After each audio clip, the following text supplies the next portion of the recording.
শুনতে অবাক লাগলো, সত্যি 5 আগস্ট হাসিনা সরকারের পতনের পরদিনেই চট্টগ্রামের সবগুলো গার্মেন্টস কারখানা খুলে দেওয়া হয়। প্রথম দিন হিসেবে 6 আগস্ট শ্রমিক উপস্থিতির হার 80% হলো। 7 আগস্ট শতভাগ শ্রমিক উপস্থিতি নিয়ে উৎপাদনে যায় কারখানাগুলো।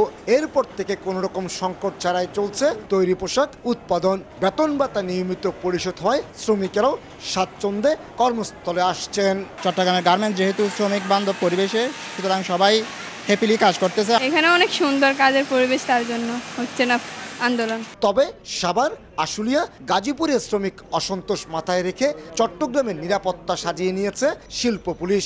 বিশেষ করে গোয়েন্দা তথ্যের মাধ্যমে ঠেকানো হয়েছে সব ধরনের গুজব এবং উস্কানিমূলক তৎপরতা। শ্রমিক অধ্যুষিত এলাকা হিসেবে পরিচিত 1602 নম্বর গেট, বাইজিৎ শেরশাহ এবং অক্সিজেন এলাকাও নিরাপত্তা জোরদার করা হয়েছে। শ্রমিক এবং মালিকের মধ্যে একটা সেতু বন্ধন তৈরি করতে পারি আমরা, এবং তার সাথে সাথে যত ধরনের নিরাপত্তা ব্যবস্থা নেওয়া দরকার সকল ধরনের সার্বিক নিরাপত্তা আমরা নিয়েছি।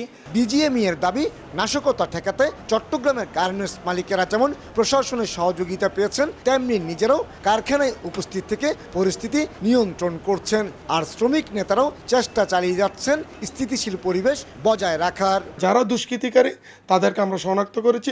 আমাদের সাথে শ্রমিক লিডাররাও একসাথে এবং শ্রমিক ভাইরা একসাথে, ওদের সাথে সবাই মিলে আমরা এটা প্রতিহত করছি। চট্টগ্রামে যারা গার্মেন্টসে যারা কাজ করে তারা হলে তাদেরকে আমরা ডাকার পরে কথা বলি এবং মত বিনিময় করি। প্রয়োজনে আমরা বিজিএমইকে ডাকলেও তারা সাড়া দেয়। চট্টগ্রামে 456টি গার্মেন্টস কারখানায় 11 লাখের বেশি শ্রমিক কর্মরত রয়েছেন।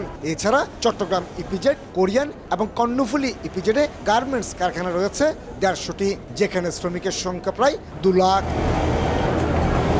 কমল দে, সময় সংবাদ, চট্টগ্রাম।